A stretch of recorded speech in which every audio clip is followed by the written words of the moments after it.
In this video, I'm going to show you guys how to connect Clo3D and Blender in order to work with the chain system that we developed in the last video. I'll link that in the description so you guys can build the system that we did in Blender last time. So let's start this off in Clo3D. This is the file that I'm going to use as an example to explain how we do this in Blender. I have two mesh strips wrapped around my avatar where I want to place a chain. So this is the placeholder for where we will make the chain attached. The one thing to note about this before you export anything is that I have these meshes set to quad. So I'm just going to select the meshes, go to mesh type, and I'm going to look here and it says quad optimized. Make sure this is set to quad so you have this result in the mesh. We need this in Blender so that it's a lot easier for us to select edge loops. The other thing to note is that I am using also the thickness collision here. I've added 10 millimeters to the collision thickness, and I've also increased the skin offset of the avatar as well. So there's also a collision thickness on the avatar, and that is 4 millimeters. So I have now a space between my avatar mesh and my cloth mesh where my chain will go, so that my chain can sit on top of the avatar and there's no the mesh of the chain isn't intersecting with the avatar. So this should look more accurate. So be aware of this offset value based on the size of the chain that you want to work with inside Blender, and then we can export this into Blender and I'll show you how to make the connection. Let's jump to Blender. This is the same thing that I just had in Clo3D. I have my avatar mesh just so that you guys can see again what I was talking about with this offset value, and then I have my chain meshes here like in the same 3D space. What we want to do is add our chain system that we worked with in the first video. So that looks like this. This is the chain system. We can change the distance between the chains. I can change the rotation of them. I can change the scale of them. And there's two ways to deal with this. We can do it based on the length of the chain, or we can do it based on a certain count of links. So we might want to only have a certain number of links in a chain, or we might want to do it based on the length of the mesh that we're working with. I showed you guys how to build this in the last video, and I would suggest you go and do it because it's not that many nodes and it's not that difficult, to be quite honest. And I think it's quite an interesting introduction to geometry nodes and what's possible with them. And it allows you to build your own kind of custom tools like this. So I'll leave a link in the description for this video. And if you really don't want to go make it, but you do want to work with this chain system, then you can go and download the chain Blender file from Patreon. So I'll go back to my other scene now in Blender. I just want to drag and drop that node system, the Blender file that has that node system in it, into this Blender scene. So I'm just going to drag this over and drop it here, and then click append to attach something from one file to the other. Then under node tree, you'll have this series of folders. Go to node tree, and in node tree, we want to import these two node trees, one chain count and one chain length, and click append. And now we have a chain link in our scene, so we know it's imported the dependencies for that node as well. And I can just turn off the visibility of this because I don't need to see it, but I need it in the Blender file. I can select now my chains, and I'll show you how we connect the geometry node system to the chain mesh. I'm going to go to edit mode, and I'm going to just select the loop of each of those internal lines where I want my chain to be placed. You can use Alt and click or double click, or however you've got your loop select, or you can go, I think you can go select loops, edge loops, and then edge loops are selected. But I just want the middle ones where the chains go, and then I'm going to press P on the keyboard and then click separate selection. And now I have, if I go back to object mode, I have a chain mesh, and I have some chain edges, and it's the edges I now want to work with. So I'm going to just turn off the visibility of the chain mesh and go back to my edges, click add modifier, geometry nodes, and then we can set this to chain count. I got this appended twice because it was already here when I set this up, but that's just how you append.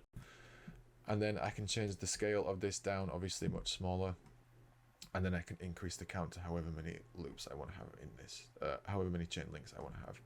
And I'm just going to make sure that like my chain isn't too big to sit on top of my avatar, and just increase the count a bit. Again, I could set this to length. I'll change this based on a distance, like a distance between each link, and move those links closer together or further apart. And again, we can change the rotation to like make a cool kind of, you know, with a flat chain or something. I don't know. There's a lot we can do with this little node system. But now we have the chains where we want them to be, and we've got no more Clo3D mesh, and this works well, you know, with the offset values and everything. It sits in a good position on the avatar, and this is working. The next stage of this is connecting this to an animation, and I will show you that now based on the Clo file that I had. So the idea is the same. We want to work with quads inside Blender, so we need to export quads from Clo3D. This is the animation that I've got. The thing to note is that I start from frame 0 with a pose, and then I go from a pose into my animation pose, and then my animation cycle starts to run, and then I think I run this for a couple hundred frames to get a nice walk cycle of these chains, and then this is ready to export. I'll use the Alembic workflow, so if you guys haven't worked with this animation system inside Clo, I'll put a link in the description to the animation series that I have for Clo3D to Blender. But we basically want to go export Alembic, choose our the location for our Alembic. I can just call this test because I've already got this done, and then I'm going to click save. The settings you want to use here is Ogawa. You can do thin weld because we want the loops to be connected where possible. And then the rest of this is kind of non-important at this point. The scale should be set to meters, and again, this is set to thin and weld would be ideal. Click OK, and that will export the Alembic file, and then we can bring this all into Blender. So here in the Blender file, I have the same thing. We're starting in a pose. We're in frame 0 at this point. By default, you will be in frame 1. Set this frame start to 0 so that you really start from the frame 0. The reason for this is if you are in edit mode, like if I move this to another frame and then I go into edit mode, this frame that edit mode jumps back to is 0. So I need my mesh to start in frame 0 in order to connect this all correctly. So just a note on how we need to set this up.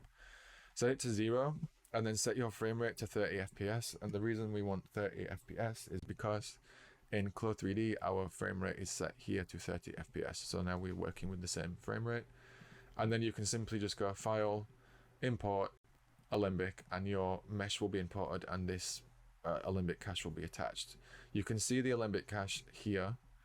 It's under Mesh Sequence Cache, and then there's all of the animation data is in here. So as I then scroll through this timeline, my mesh animates. And I'm going from frame 0 to 150. I think my garment animation continues a bit, but my animation of the avatar is just to frame 150. So I've checked my frame rate, I've checked my frame start, and now I'm ready to start attaching the chains. We have everything in Clo. We have our Alembic file imported. We have our mesh here for our avatar, and everything is animated as we need it to be. Now, in order to start adding the chains, now we want to do what we did before. We can go File, Append, and then append our chain system again from the node tree folder from our Blender file. So select your Blender file, select your node trees, and then go and select your chains. I select these node trees and append them so that they're available for us now to work with. And I just want to turn off the visibility of this link again because I don't need to look at it. We want to now start to add the chains, and this is slightly different in this example. Obviously, in the first example I showed you here, our meshes underneath were all continuous loops. This was one loop. It was quite easy to work with.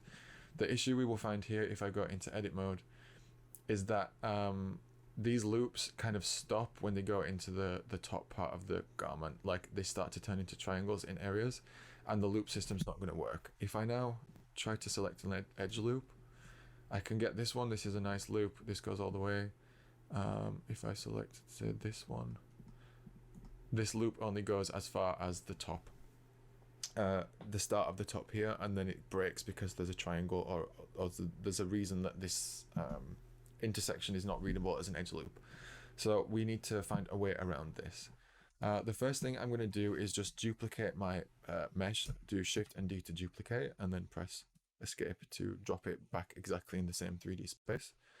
I'm going to turn off the visibility of my initial mesh with the mesh cache applied, And then I'm going to just turn or delete the mesh cache from this mesh. Why is that deleting piece of my mesh? Now I have everything imported into Blender. Everything is animated and we're at frame 0. We've checked our frame count and all of this is good to go. We can now look at applying our chains to this mesh. The first thing we need to do is obviously append them. So I'm going to go to File, Append. And it's the same as before. I'm just going to choose the file where those node trees are saved in, go to node tree, select both of them and click append. And then I can just turn off again the visibility of the link because I don't need to see it. And now we can apply the chains to this mesh.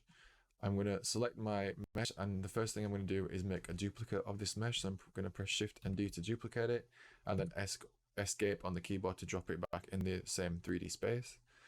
I can rename this then static mesh. And I'm just going to go and delete the mesh sequence from this mesh. So now if I turn off the visibility of my, this one is now my animated mesh. So if I go here, this one's animated. If I turn this one on, this one is static. It stays in the same 3D space. We want to work on the static one for now, and then we can connect it to the animated one. I'm going to choose the static one and go in edit mode. And I'm just going to simply select all my corset pieces with L on the keyboard for link select. And just select all these chains and everything. And I'm just going to press P to separate this by selection. And now I have a top and a pants kind of separated. And I can just turn off the visibility of the pants. So we could just rename this. Just so we know what we're doing.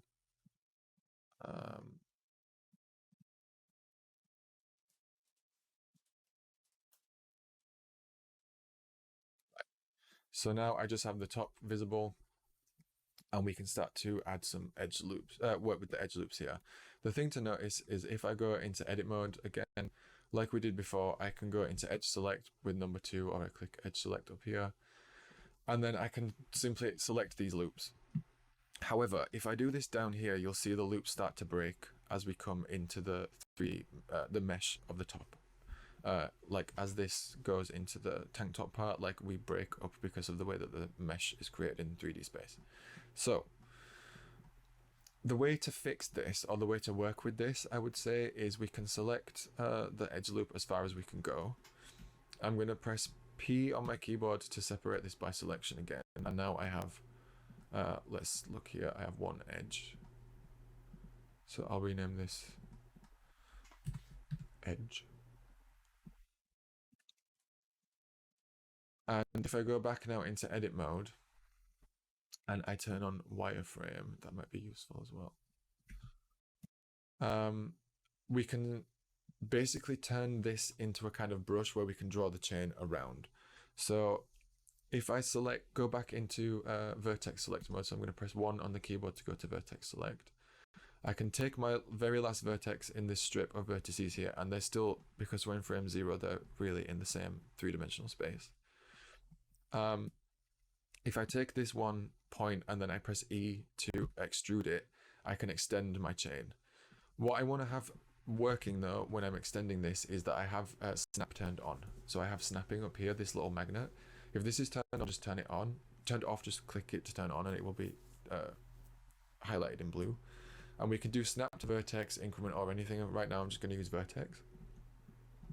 Take the point, press E, and then just draw our line up where we want it to go by just adding in more points. We then want to use a couple of modifiers to fix this a little bit better into position,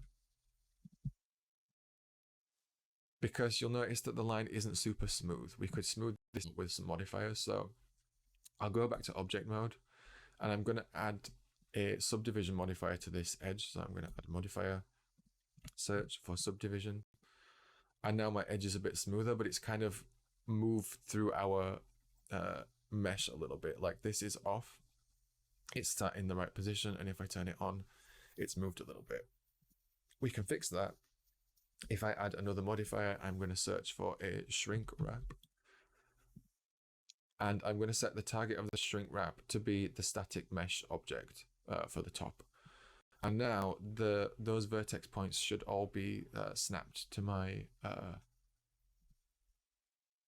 shrink wrapped to my garment. And if I go back then into edit mode, I could continue to just, you know, draw across my garment with this, and I'll get, if I look now, this quite nice line sitting on top of my mesh. If I turn off shrink wrap, it's going to kind of pass through the body of the garment a little bit. But if I turn shrink wrap on, it's going to attach it to the surface. So that is useful for us to draw out our the position of the vertices where we want them to sit after the edge loop kind of ends. If we're going to object mode, we can add our geometry node modifier in this modifier stack. We can set this count to, we can set this to chain count. Let's do. And the collection it needs to look at is the one called chain plus links. If there is no collection selected there, just use the one with the link in it. And then I'm going to really move the scale down and really crank the count up. And now I have like one chain attached to this mesh in 3D space. And the last modifier we want to add, or the modifier that we want to add, I think, above this geometry nodes one, would be a subdivision, a surface deform modifier, because we want this line that is shrink wrapped to deform to a mesh and then have the chains applied to it after. So I'm going to select the edge. I'm going to click add modifier. I'm going to search for a surface deform modifier. I'm going to move it above my geometry nodes, and I'm going to set the target of this to be my animated mesh. So not the static mesh that I'm working on now, but to the animated mesh that is moving. And then I'm going to click bind. And now if I move my animation timeline, the chain should move with my garment. If I turn off the visibility of the top layer underneath, and I just look at what I'm left with in terms of the chains, and I move this now, my chains are going to flow with the garment mesh. So if I turn the top visibility back on, if I turn the animation view back on and the edge back on, you will see this is now basically just attached to the animated mesh. And that's because this surface deform, the target of that is the animated mesh.